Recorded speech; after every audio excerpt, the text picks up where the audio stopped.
तो पिछली वीडियो में हमने पढ़ लिया था कि जब भी कोई बैंक की ट्रांजैक्शन होती है एक ऑर्गेनाइजेशन में, कैश के साथ साथ, कैश इन हैंड जो होता है उसके साथ साथ जो बैंक की भी ट्रांजैक्शन होती है, उसके लिए हम प्रिपेयर करते हैं बैंक कॉलम कैश बुक।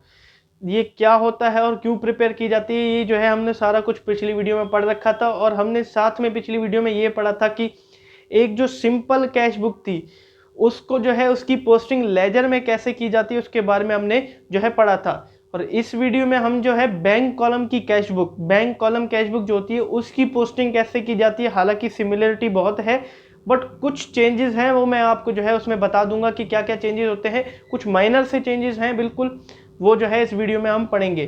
तो हेलो दोस्तों, मैं नीरज सिंह स्वागत करता हूं आपका मेरे यूट्यूब चैनल भारतीय पाठशाला में। आज हम पढ़ने जा रहे हैं चैप्टर 7 जो हमारा चल रहा था कैश बुक, उसके जो आगे के टॉपिक थे आज के जो है illustration bank column cash book के, उसके बारे में हम जो है पढ़ेंगे। अगर आपको एनआईयूएस के कंटेंट में इंटरेस्ट है या एजुकेशनल कंटेंट में इंटरेस्ट है, आगे आने वाली जो वीडियोस मेरी आएंगी बिजनेस स्टडीज़, इकोनॉमिक्स, कॉमर्स से रिलेटेड, तो उस कंटेंट में अगर आपको इंटरेस्ट है तो प्लीज़ मेरी वीडियो को ज़रूर से ज़रूर लाइक कीजिएगा और मेरे चैनल को ज़रूर से ज़रूर सब्सक्राइब कीजिएगा। अगर आपको वीडियो अच्छी लगी हो तो प्लीज़ ज़रूर से ज़रूर लाइक कीजिएगा मेरी वीडियो को। तो चलिए आइए बिना देरी किए इस वीडियो को शुरू करते हैं।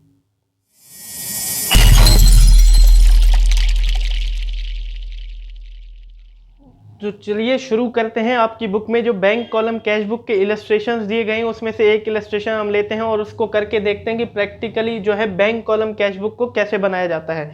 अगर मैं फॉर्मेट की बात करूं तो ऐसा सा फॉर्मेट जो है वो बैंक कॉलम कैश बुक का होता है।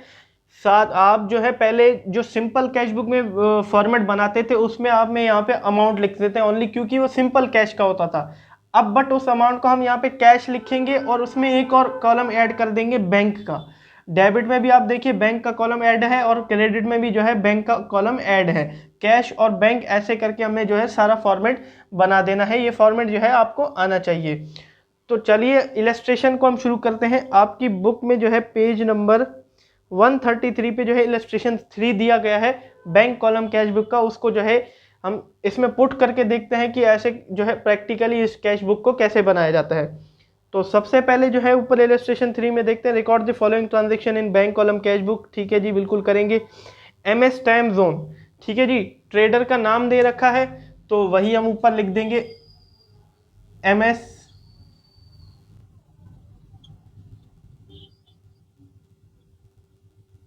ठीक है जी। एमएस टाइम जोन मैंने कंपनी का नाम लिख दिया, ट्रेडर का नाम लिख दिया और बैंक कॉलम कैश बुक यहाँ पे मैंने लिख दी। तो 2014 का ईयर है तो दोनों साइड जो है हम डेट में 2014 ही लिखेंगे। ठीक है, अब देखते हैं जनवरी 1 की ट्रांजैक्शन। दो हमारी जो है जनवरी 1 की ट्रांजैक्शन दी गई है जिसमें कि बैंक बैलेंस और कैश बैलेंस दिया गया है। जनवरी 1 मतलब ओपनिंग का समय है। ओपनिंग में जो है उसको हम ओपनिंग के बैलेंस को क्या कहते थे, बैलेंस बीडी। तो बिल्कुल सही वही डेट डालेंगे और यहाँ पे हमने डाल दी जनवरी 1 और लिख दिया बैलेंस बीडी। ठीक है, और दो अमाउंट है हमारा बैंक बैलेंस और कैश बैलेंस। 32,500 जो है हमारा बैंक बैलेंस था और कैश बैलेंस हमारा 12,300। दोनों साइड हमने लिख दिया, कैश का कैश में, बैंक का बैंक के। बैलेंस बीडी हमारा खत्म। अब आ जाते हैं जनवरी 3 की ट्रांजैक्शन में। परचेज गुड्स बाय चेक, हमने जो है गुड्स परचेज की चेक के द्वारा, मतलब हमने बैंक से पेमेंट करी। तो यहाँ जब जाएगा तो वही क्रेडिट वाला चक्कर आ जाएगा। तो जनवरी 3 हम यहाँ पे डाल देंगे और यहाँ पे पर्टिकुलर में हम डाल देंगे परचेज की है हमने और चेक से की है तो बैंक से कटेगा। कितने की है, 5300, तो बैंक कॉलम में लिख दिया 5300 रुपये। ठीक है, अब आ जाते हैं goods sold for cash. Cash में हमने जो है गुड्स सोल्ड किया है तो वही डेबिट में आ जाएंगे क्योंकि गेन हो रहा है हमारे पास। तो जनवरी 8 लिख दिया सेल्स हो रही है, लेकिन किस में, कैश में की है हमने, तो कैश के कॉलम में डाल देंगे 9500। ठीक है, अब आ जाते हैं जनवरी 10, purchase typewriter by cheque. Typewriter हमने परचेज किया चेक के द्वारा, मतलब वही बैंक से, तो पैसा गया बैंक से तो क्रेडिट में आएंगे। लिखेंगे जनवरी 8 और यहाँ लिखेंगे टाइपराइटर, बैंक से किया है तो कितने का अमाउंट है, 5400 का अमाउंट है, लिख दिया हमने। ठीक है, अब आ जाते हैं जनवरी 15 पे। Sold goods and receive cheque. Cheque receive किया हमने, गुड्स सोल्ड की और उसी दिन ही डिपॉजिट करा दिया। पिछली वीडियो में हमने सिचुएशन पढ़ी थी चेक मिलने की, रिसिप्ट ऑफ चेक की हमने 2 सिचुएशन पढ़ी थी। अगर उस दिन हम डिपॉजिट करते हैं जब हमें कैश मिलता है, तब तो हम अमाउंट जो है बैंक कॉलम में लिखेंगे। और अगर उस दिन डिपॉजिट नहीं करते, हम अगले दिन अगर डिपॉजिट करते हैं लेकिन उस दिन की एंट्री में हम जो है उसे कैश के कॉलम में लिखेंगे। लेकिन ये यहाँ पे ब्रैकेट में लिखा हुआ है deposit on the same day. आप देख सकते हैं इलस्ट्रेशन, सॉरी आपको जो है यहाँ पे स्क्रीन पे वो इलस्ट्रेशन दिख रहा होगा, आप एक बार जो है इसको स्क्रीनशॉट खींच लीजिएगा, ठीक है। जनवरी 15 की जो है आपकी ट्रांजैक्शन में deposit on the same day लिख रखा है, तो सोल्ड गुड्स हुआ है, तो यहाँ डेबिट में हमारा गेन हो रहा है, ठीक है। तो जनवरी 15 डाल दिया और यहाँ पे डाल दिया सेल्स, तो चेक से पेमेंट हुई है और उसी दिन हमने डिपॉजिट कर दिया, तो बैंक कॉलम में लिखेंगे 79,000, ठीक है, क्योंकि चेक से मिला है हमें। अब आ जाते हैं जनवरी 17 में, परचेज स्टेशनरी बाय चेक। जनवरी 17 ठीक है भाई, हमने परचेज करी तो बैंक बैलेंस हमारा घट गया, बाय चेक करिए तो इसीलिए बैंक बैलेंस, तो लिख देंगे स्टेशनरी और कितने का अमाउंट था 1000 का, तो बैंक कॉलम में लिख दिया 1000। अब अगर हम गुड्स परचेज करते हैं तब तो हम जो है पर्टिकुलर में परचेज डालेंगे, बट अगर कोई फिक्स एसेट्स या स्टेशनरी, टाइपराइटर, वैन वगैरह परचेज करते हैं, फर्नीचर, तब उनके नाम लिखेंगे। अगर गुड्स परचेज करते हैं तो हम जो है परचेज की एंट्री करेंगे। ऐसा आपने जर्नल में भी पढ़ा था, लेकिन फिर भी जो है मेरा फर्ज है बताना आपको। तो जनवरी 20 की ट्रांजेक्शन देखते हैं। अब देखते हैं जनवरी 20 की entry, cash deposit into bank. यहाँ पे आ गई वो कॉन्ट्रा एंट्री वाली बात जो सिचुएशन में पिछली वीडियो में पढ़ी थी, कॉन्ट्रा एंट्री वाली। इसमें दोनों का रिलेशन है, कैश डिपॉजिट इनटू बैंक मतलब bank account debit to cash account, दोनों का रिलेशन आ गया। अब इस एंट्री को कैसे करना है वो मैंने पिछली वीडियो में आपको बता दिया था, अभी मैं फिर से जो है आपको करके एक बार दिखा देता हूँ। कैश डिपॉजिट कर दिया बैंक में, मतलब जो है बैंक की वजह से सबसे पहले हमारा कैश घटा, क्योंकि कैश हमने डिपॉजिट कर दिया, इन हैंड वाला कैश तो घट गया, तो सबसे पहले घटने वाली एंट्री करते हैं क्रेडिट में। तो यहाँ नाम डाल देंगे बैंक का, क्योंकि बैंक की वजह से घटा। कितने का अमाउंट था, 10,000 का अमाउंट था, तो यहाँ पे लिख दिया 10,000। एंट्री हमारी थी जो वो जनवरी 20 की, तो लिख देंगे जनवरी 20 और यहाँ मैं डाल दूंगा LF के कॉलम में C, क्योंकि कॉन्ट्रा एंट्री है ये, ठीक है। फिर आगे डेबिट वाली एंट्री, क्योंकि इसकी 2 एंट्री होती है, फिर डेबिट में करेंगे जनवरी 20 की एंट्री। अब यहाँ कैश की वजह से जो है हमारा बैंक जो है बड़ा, ठीक है, और यहाँ डाल देंगे C, ठीक है। ये एंट्री होगी। बैंक की वजह से हमारा कैश घटा, क्योंकि हमने कैश बैंक में कर दिया, और कैश की वजह से हमारा बैंक जो है बड़ा, क्योंकि बैंक अकाउंट में हमने कैश डाला तो बैंक बड़ा भी। एक एंट्री होगी क्रेडिट में, एक एंट्री होगी डेबिट में।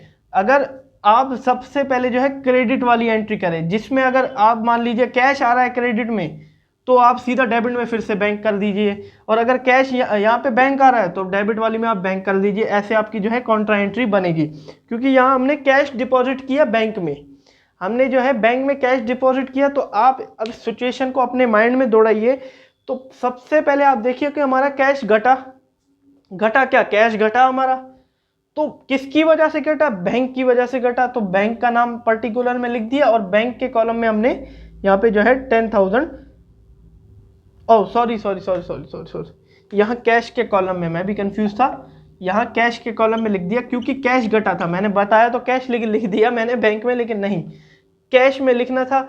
और आप देखिए कि कैश की वजह से हमारा बैंक बढ़ा, इसीलिए बैंक के कॉलम में हमने 10,000 यहाँ पे लिख दिया, यहाँ कैश के कॉलम में, यहाँ बैंक के कॉलम में, और यहाँ बैंक का नाम डाल दिया, यहाँ कैश का नाम डाल दिया। ये हमारी बन गई कॉन्ट्रा एंट्री, ठीक है। ये होती है हमारी कॉन्ट्रा एंट्री। ये मैंने जो है आपको पिछली वीडियो में ये सिचुएशन मैंने बताई थी, ट्रीटमेंट कैसे करनी है वो भी जो है मैंने आपको बता दिया था। अब आ जाते हैं जनवरी 22 में, कार्टेज पे किया है, कुछ बताया नहीं है कि बैंक से या कैश से, इसीलिए हमें जो है एज्यूम कैश से ही करना है, तो लिख देंगे कार्टेज पे किया है, तो इसीलिए मैं क्रेडिट में लिख रहा हूँ 500, ठीक है। चेक गिवन टू मुदित, हमने जो है चेक दे दिया मुदित को, मतलब बैंक से पेमेंट कर दी होगी। तो कितनी डेट है हमारी, जनवरी 24 की, नाम डाल देंगे मुदित, ठीक है, और 7,000 जो है हम अमाउंट डाल देंगे बैंक कॉलम, क्योंकि हमने चेक उसको दिया है। और रेंट पेड बाय चेक, हमने रेंट भी जो है चेक से पे किया है, जनवरी 28 की एंट्री है ये, चेक से पे किया। कितना पे किया, 3,000, तो लिख देंगे बैंक कॉलम में। सैलरी हमने की है, कुछ बताया नहीं गया तो हम अज्यूम करेंगे कैश से ही की होगी। अगर कुछ बताया नहीं गया तो हमें जो है कैश से ही करनी है। जनवरी 30 सैलरी है 3500 की। ठीक है, अब हमें जो है बैलेंस निकालना है इनका, सीडी बैलेंस हमें दोनों का जानना है, तो इसीलिए सबसे पहले जो है हम बैलेंस निकालेंगे। तो बैलेंस निकालने के लिए सबसे पहले बैंक कॉलम का जो है हम बैलेंस निकाल लेते हैं। तो बैंक कॉलम का जो बैलेंस आ रहा है हमारा, वो आ रहा है डेबिट का ज़्यादा आ रहा है और क्रेडिट का कम आ रहा है। मतलब डेबिट अमाउंट हमारा जो है ज़्यादा आ रहा है, वो डेबिट अमाउंट हमारा आ रहा है 50,400 का, 50,400। फिर जो है जनवरी 31 को हमारा जो है, जो जितने से ये कम आ रहा है क्रेडिट अमाउंट, वो वहाँ से हमारा निकलेगा बैलेंस सीडी, जो कि हमने पिछले सिंपल कैश बुक की थी उसमें हमें जो है पता लग गया था। अब सीडी वो निकली हमारी 28,700 की सीडी, मतलब सीडी बैलेंस हमारा जो है इतना निकल गया। अब हम कैश कॉलम की करेंगे।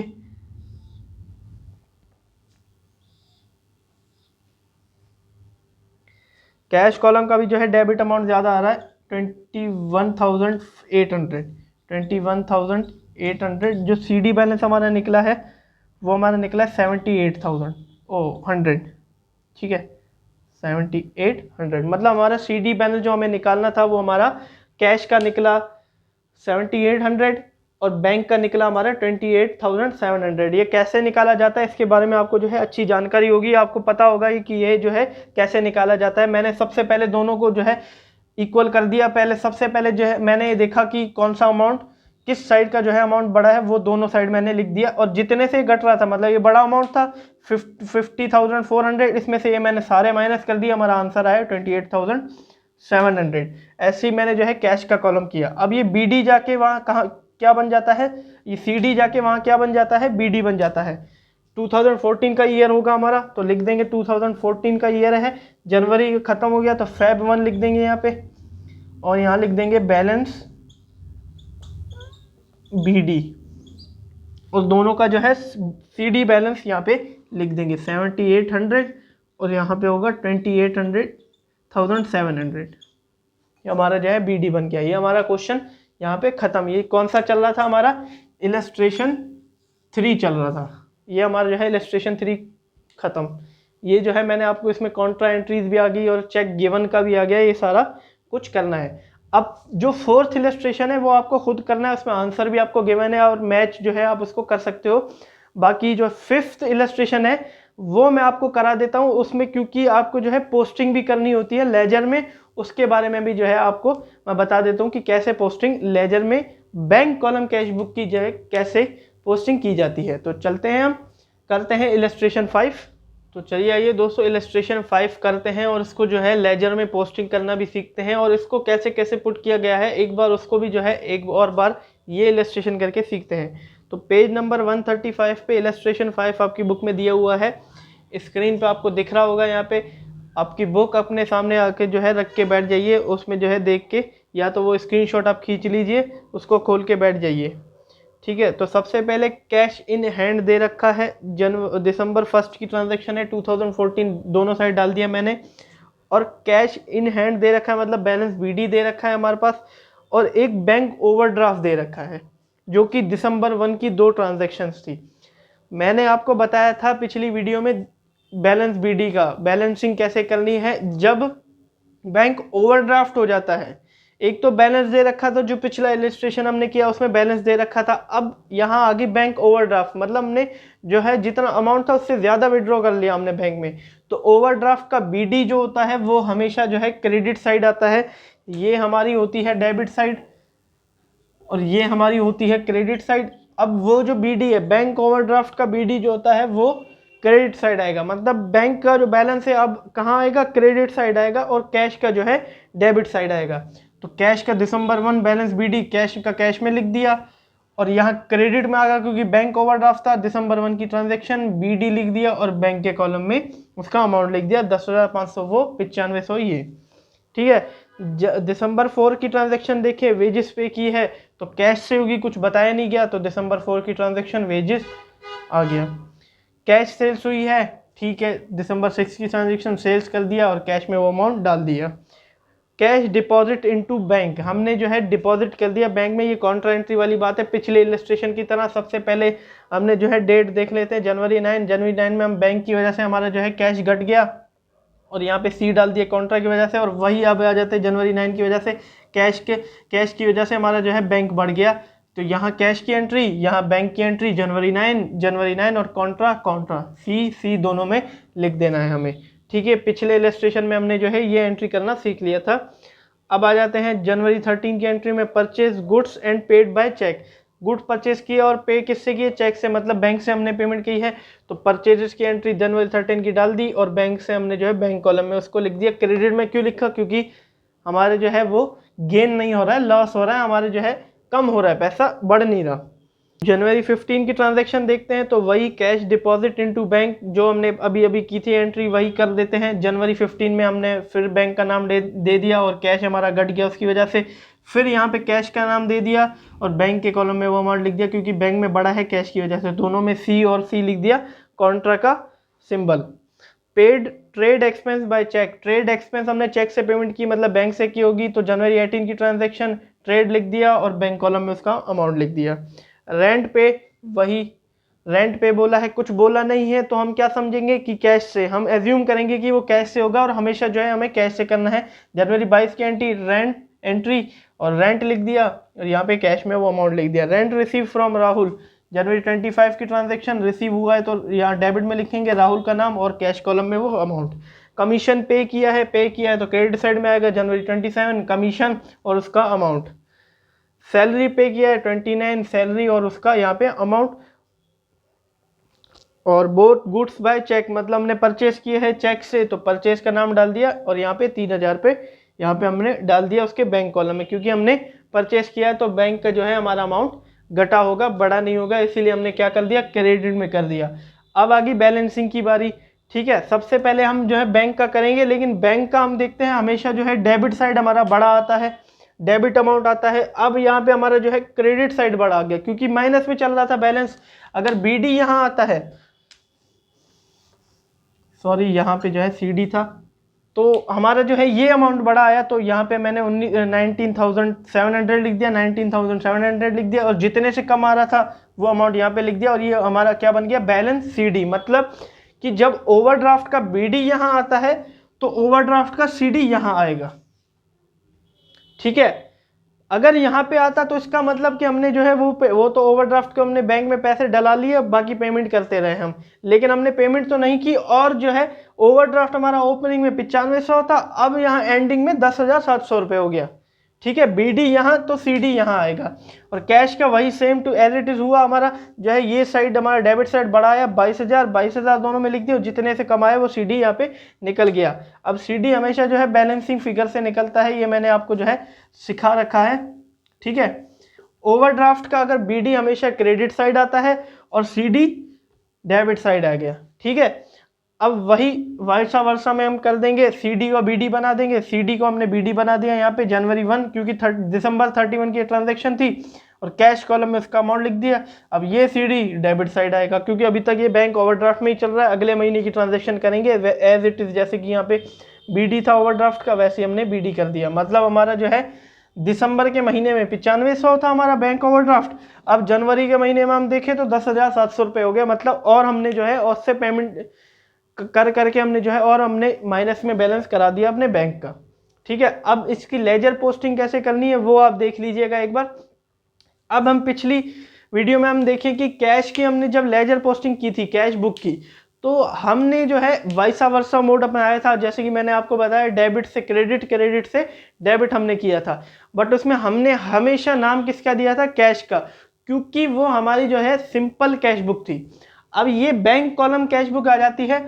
अब जो अमाउंट कैश में था, जो अमाउंट कैश कॉलम में था, उसका नाम तो कैश ही आएगा, लेकिन जो अमाउंट बैंक के कॉलम में होगा उसका नाम हमेशा बैंक ही आएगा। मतलब कि अगर मैं ट्रांजैक्शन की एक ट्रांजैक्शन ले लेता हूं आपकी, मान लीजिए मैं आपकी परचेज की ट्रांजैक्शन ले लेता हूं, तो परचेज यहां पे तो क्रेडिट में है, लेकिन अपना अकाउंट जब उसका लेजर अकाउंट बनेगा तो वो तो डेबिट में जाएगा, लेकिन नाम उसका आ जाएगा बैंक का, क्योंकि इसका कॉलम कौन सा है, बैंक का। एक एक करके जो है हम लेजर क्रिएशन शुरू करते हैं। बैंक कॉलम कैश बुक से कैसे लेजर क्रिएशन होगा। अब सबसे पहले बीडी का तो बनेगा नहीं, सेल्स का देख लेंगे। आप जो है स्क्रीन पे सेल्स का अकाउंट देख लीजिए। सेल्स यहाँ पे कहाँ है, डेबिट में है, और वहां जाके क्रेडिट में चलेगी। नाम किसका आया, कैश का, क्योंकि वो कैश के कॉलम में था। ठीक है, वही डेट आ गई, अकाउंट उसमें वो नाम आ गया कैश का, लेकिन यहाँ पे डेबिट में था, वहां जाके क्या हो गया, क्रेडिट का हो गया। अब आगे ले लेते हैं कैश, क्योंकि उसके लेजर अकाउंट हमें बनाने की जरूरत नहीं पड़ी, क्योंकि हम कैश बुक ही बना रहे हैं, उसका लेजर प्रिपरेशन हमें नहीं करना। कैश का हमेशा जो है लेजर नहीं बनेगा। तो आ जाते हैं राहुल पे। राहुल का अकाउंट आप देख लीजिए, यहाँ राहुल डेबिट में है, वहां राहुल के अकाउंट में वो क्या हो गया, क्रेडिट में हो गया, और नाम किसका आ गया, कैश का, क्योंकि वो कैश के कॉलम में था। अब आ जाते हैं इस अमाउंट्स पे। ठीक है, बीडी का बनेगा नहीं। वेजेस का अकाउंट देख लीजिए, वेजेस अकाउंट, वहां वेजेस यहाँ पे क्रेडिट में है, वहां जाके डेबिट में होगी। नाम किसका आ गया, कैश का आ गया, क्योंकि कैश के कॉलम में है, वही डेट। ठीक है, अब आ जाते हैं बैंक में। बैंक का नहीं बनेगा, क्योंकि हम बैंक कॉलम कैश बुक बना रहे हैं, उसका जो है हमें बनाने की जरूरत नहीं है। तो 13 की ट्रांजेक्शन। परचेज का देखते हैं, आप परचेज अकाउंट देख लीजिए। अब यहाँ जो 6000 वाला अमाउंट है वो यहाँ किस में है, क्रेडिट में है, वहां जाके डेबिट में चला गया, और नाम किसका आ गया, बैंक का, क्योंकि वो बैंक के कॉलम में है। ठीक है, अब परचेज की एक और भी ट्रांजैक्शन थी यहाँ पे 31 पे, तो वो भी हमने डेट डाल के उसको भी डेबिट में कर दिया, क्योंकि यहाँ पे क्रेडिट में था। ऐसे ही आपको जो है अमाउंट ढूंढने की, परचेज और कहीं तो नहीं दे रखा। ठीक है, अगर मान लीजिए ये परचेज क्रेडिट होने की जगह डेबिट होता, तो आपको वो जो है डेबिट वाला क्रेडिट में डालना था। ठीक है, डेट डाल के। अब परचेज की दोनों एंट्री होगी। अब ले लेते हैं बैंक तो होगा नहीं। ट्रेड एक्सपेंस देख लीजिए। अब ट्रेड एक्सपेंस जो है उसके अकाउंट में यहाँ पे क्रेडिट में है, वहां जाके वो डेबिट में हो गया। नाम किसका आ गया, बैंक का, क्योंकि वो बैंक कॉलम में है। रेंट का देख लीजिए, वो आपने जो है पिछली, जैसे कैश का होगा वो आपने पिछली वीडियो में सीख रखा है। रेंट का आप देख सकते हैं, क्रेडिट से वो डेबिट चला गया। कमीशन का आप देख सकते हैं, क्रेडिट से वो डेबिट चला गया। सैलरी का आप देख सकते हैं, क्रेडिट से वो डेबिट चला गया। परचेज का तो आपने देख ही रखा था, दोनों एंट्री जो है हमने कर दी। ऐसे ही हमें जो है वो लेजर पोस्टिंग करनी है। बैंक कॉलम में होगा तो बैंक का नाम डालेंगे, कैश कॉलम में होगा तो कैश का नाम डालेंगे। वही वाइसा वर्सा मोड में है, डेबिट से क्रेडिट, क्रेडिट से डेबिट, जब हम पोस्टिंग करेंगे लेजर की। तो धन्यवाद दोस्तों मेरी वीडियो को एंड तक देखने के लिए। इस वीडियो में हमने जो है बैंक कॉलम कैश बुक के इलस्ट्रेशन यानी कि प्रैक्टिकली उससे करना जो है सीख लिया है, और उसके जो है पोस्टिंग कैसे की जाती है लेजर में वो भी मैंने जो है आपको बता दिया है। अगली वीडियो में हम जो है पैटी कैश बुक, उसका फॉर्मेट वो क्यों बनाई जाती है प्रिपेयर, कैसे की जाती है प्रिपेयर, वो उसके बारे में जो है हम सीखेंगे। तो अगर आपको वीडियो अच्छी लगी हो तो प्लीज़ मेरी वीडियो को लाइक कीजिएगा, अपने फ्रेंड्स के साथ शेयर कीजिएगा, मेरे चैनल को ज़रूर सब्सक्राइब कर दीजिएगा, क्योंकि आगे की जो वीडियोस आएंगी वो इकोनॉमिक्स पे भी हो सकती हैं, बिजनेस पे भी हो सकती हैं, और आपके जो है क्वेश्चन पेपर सॉल्व कराऊंगा, और आपको जो है इंपॉर्टेंट क्वेश्चन जो ज़्यादा मोस्टली जो है एग्जाम्स में आए हैं, कौन कौन से क्वेश्चंस होते हैं, और आगे जो है एग्जाम्पल उसके एग्जाम्पल्स वगैरह जो है मैं आपको कराता रहूँगा। तो चलते हैं हम भी। Have a nice day.